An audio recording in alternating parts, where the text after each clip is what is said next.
Hello, YouTubers. Welcome to Level-Headed News. This is your host, Brenda. I have 7 articles to bring you tonight about Donald Trump in the news. The first one that I have is off of DennisMichaelLynch.com, and it says, Homeless woman living in Trump Tower goes public about Trump. And this is how the article reads. A homeless woman has released a video stating she is a squatter living in Trump Tower for free, and she tells what happened when Mr. Trump found out she was there. As the woman films herself standing looking out the window, she says she came into Trump Tower nearly 9 years ago and snuck in the building. She said she started occupying one of the empty rooms, and when the housekeeper discovered her the next day, she contacted the manager, who told the New York City police. The police came and threatened her with arrest, but she would not leave. The woman stated that Mr. Trump was then contacted by phone, and he came down to the room to speak with her in person. But instead of evicting her off the property, he said that I could stay, and it's been 8 years, she says. The woman claims that Mr. Trump also makes sure that she gets 3 meals a day and a delivery of fresh flowers once a week. She said Donald Trump is not a bad guy at all. If it wasn't fun for him, I'd be dead or in the street. Or, well, gee whiz, where am I coming up with this? If it wasn't for him, I'd be dead or in the street, she says. Wow. I asked him how I'm going to pay him back for all this, and he told me I can pay him back when I get it, which is never. Donald Trump is wonderful, wonderful man, the woman said. The video sent to us was originally posted on YouTube on July the 15th of 2016, but it appeared to have gone largely undiscovered until now. There was an update on this, and it says people familiar with the area have commented on YouTube that the view appears to be from the Trump International Hotel and not from Trump Tower. Others have noted that the woman may have a disability. So far, nothing has come forth to discredit the woman's story, except for the question of which building or which Trump building she's really in. And the video here is in this URL if you want to pull it up and take a look at it for yourself. But I thought that was pretty interesting. You know, so many people have tried to make him out to be such a horrible, horrible person. But I think he does have a pretty good heart. The next article that we have here is off of EUTimes.net, and it says Time Magazine names Donald Trump Person of the Year in vicious hit piece. This was so predictable. Time Magazine named Donald Trump Man of the Year for 2016. Then they blame him for dividing America after 8 years of Barack Obama. It took Time 3 paragraphs to accuse Trump of racism. It took Time 4 paragraphs to compare him with Joe McCarthy. This was a hit piece, folks, by Time Magazine. So, try that again. This is the 90th time we have named a person who had the greatest influence, for better or worse, on the events of the year. So, which is it this year, better or worse? The challenge for Donald Trump is how profoundly the country disagrees about the answer. It's hard to measure the scale of this disruption. The real estate baron and casino owner turned reality TV star and provocateur, never a day spent in public office, never a debt owed to any interest besides his own, now surveys the smoking ruin of a vast political edifice that once housed parties, pundits, donors, pollsters, all those who did not see him coming or take him seriously. Out of this reckoning, Trump is poised to preside for better or worse. For those who believe this is all for the better, Trump's victory represents a long overdue rebuke to an entrenched and arrogant governing class. For those who see it as for the worse, the destruction extends to cherished norms of civility and discourse, a politics poisoned by vile streams of racism, sexism, naivetism. To his believers, he delivers change, broad, deep, historic change, not modest measures doled out in Dixie cups, To his detractors, he inspires fear both for what he may do and what may be done in his name. The next article that I have for you is off BizPac Review. And it says, turns out 2006 bipartisan bill gives Trump legal authority to start building a border wall on day one. No need to wait on a bill from Congress. Turns out Donald Trump's most repeated and significant campaign promise is a building project that could literally get started on day one. That's because Congress has already passed a bill that authorizes a wall on the U.S.-Mexico border. In fact, the Secure Fence Act, passed with bipartisan support in 2006, includes yay votes from then Senators Hillary Clinton and Barack Obama, authorizes the Secretary of Homeland Security to take all actions the Secretary deems necessary and appropriate to achieve and maintain operational control over the entire international land and maritime borders of the United States. According to the Washington Examiner, Byron York, specifically, the law calls for usual mix of high-tech sensors, cameras, border checkpoints, vehicle barriers, and other measures along the U.S.-Mexico border.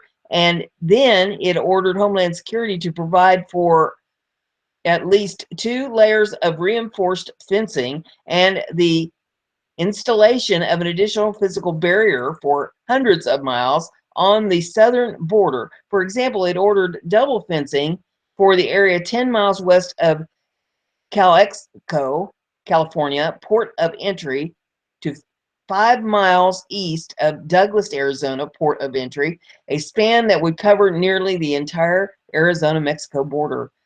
The law ordered heavy fencing in other border areas as well.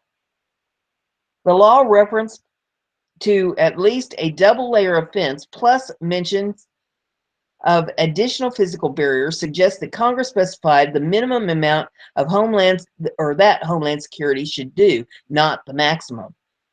Jessica Vaughn of the Center for Immigration Studies told the Examiner the Secure Fence Act and the later amendment give full leeway to the president to determine what kind of fencing is appropriate as long as it enhances security.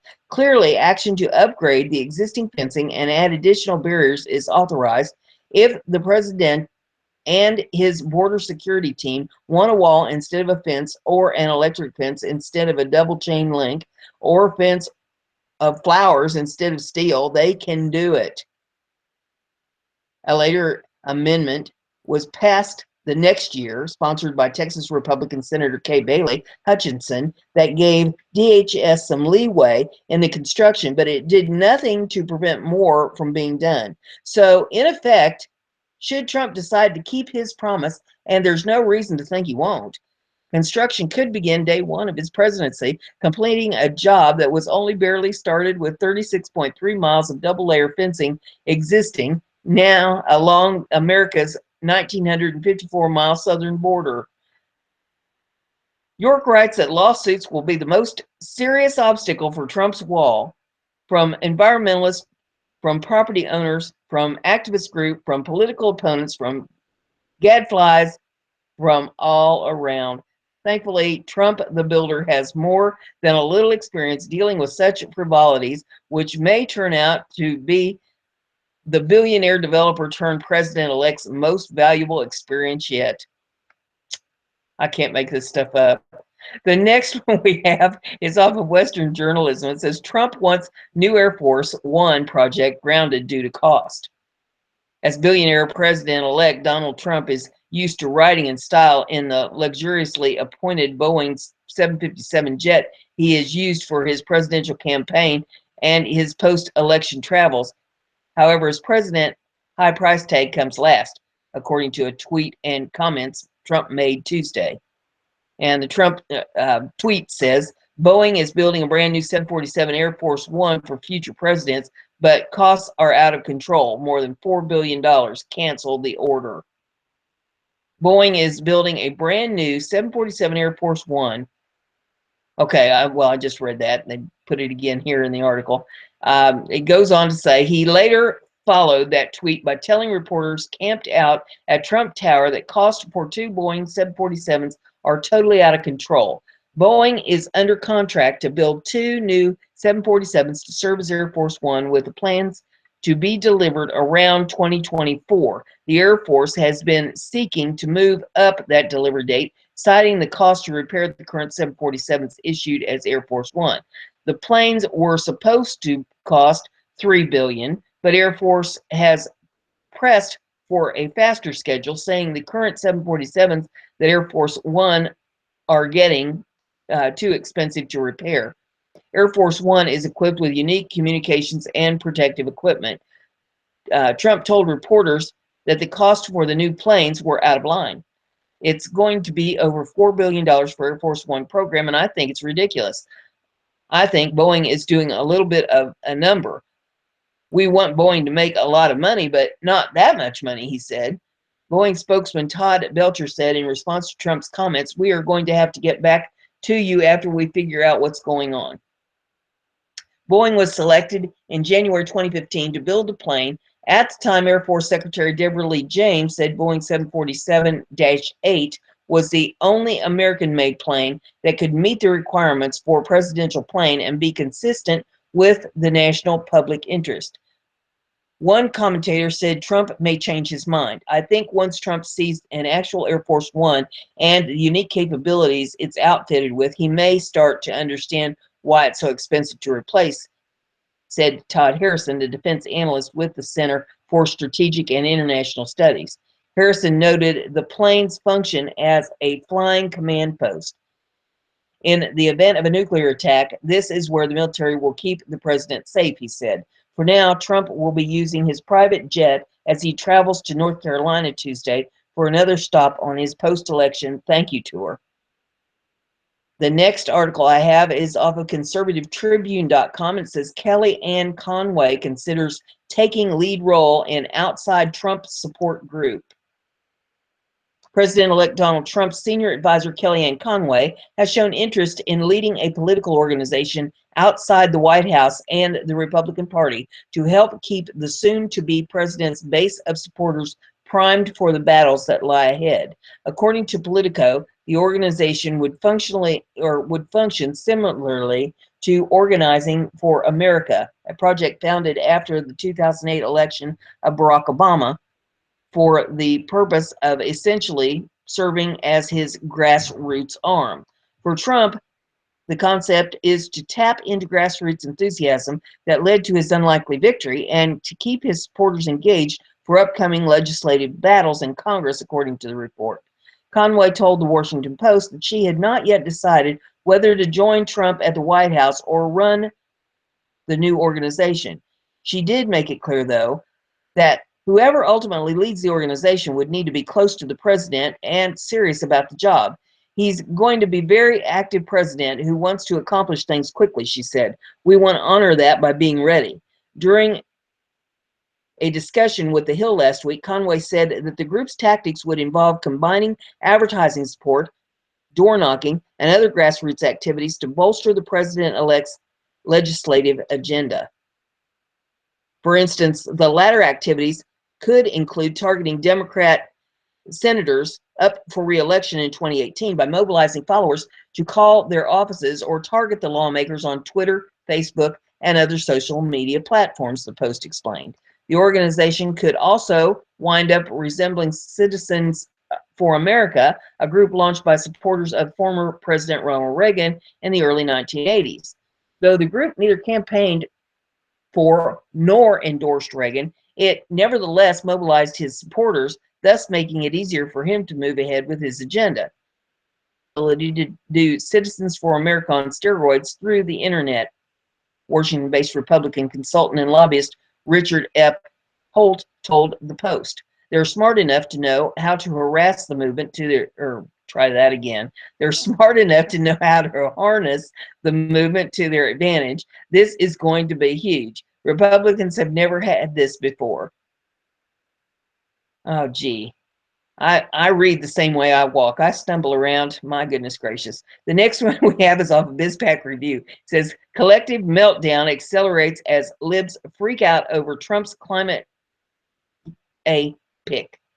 Democratic lawmakers and environmentalists have come out against President-elect Donald Trump's pick to head the Environmental Protection Agency, or the EPA. Politicians and activists say Oklahoma Attorney General Scott Pruitt is a climate denier who is unfit to lead the EPA. Trump's transition team, tongue twister, said Wednesday Pruitt will be their man at EPA, according to news reports. And there's a bunch of tweets here if you would like to pull them up and read them. It goes on, says Pruitt, a Republican, has been a major critic of EPA regulations and has been involved in many legal challenges against the agency. Pruitt is currently challenges to two major EPA rules, the Clean Power Plan and the Clean Water Rule. Activists say he will do the bidding of the fossil fuel industry, basing their claims on a New York Times report claiming Pruitt and other attorney general collaborate with fossil fuel companies. While the activists are freaking out over Pruitt's nomination, Trump has plans to move forward with rolling back EPA regulations blamed for hampering the coal industry. Trump says he will refocus the EPA to its core mission, protecting air and water, instead of focusing on man-made global warming. And the final article that I have for you is off of Regated, and it is entitled North Korea During the Donald Trump Era. North Korea has long been part of worldwide love-hate relationship. People love to hate North Korea's hermit kingdom due to its oppressive and totalitarian communist regime, along with its lack of economic social freedoms. Open trade with the so-called Democratic People's Republic remains stymied despite recent reforms enacted by the country's dictator Kim Jong-un. But the word reform in relationship with North Korea can be translated to words like control or dominant. Any North Korea reforms make Un's oppressive rule over his people more efficient. What does a Trump presidency mean for North Korea? Will Trump cut a deal with North Korea? Unlikely, but Trump has already shown a willingness to speak freely with controversial foreign leaders. North Korea did happen. Many Americans trust Trump to negotiate with America's best interest in mind. Trump's renewed fairness in global diplomacy perhaps lured North Korean state media to write a memo to the incoming president. The above 9-page memo to the U.S. government decries Obama's reign as president and his shortcomings. The letter also is a warning to the inbound Trump administration, and it reads, the U.S. should face up to the new strategic position of the DPRK and take actual measures to show that they are willing to scrap its stumbled on that one, and anachronistic hostile policy and nuclear threat against the DPRK. This, and only this, will be the first base of resolving all issues. The NK News interprets the letter as basically a policy review on the state of North Korean-American relations from a propagandized perspective. It speaks primarily to Donald Trump as words of caution. Innuendo aside, the letter is clear indication that North Korea seeks to maintain a hard line when asserting its sovereignty. This means continued human rights violations and unsanctioned nuclear tests. What happened, or what can happen, in North Korea with Trump as a president? The letter clearly sets a tone for how North Korea will receive American foreign relations from the Trump administration. The diplomat points out it's impossible to precisely determine the reasoning behind the release of such a memo, but Pyongyang may sense an opportunity.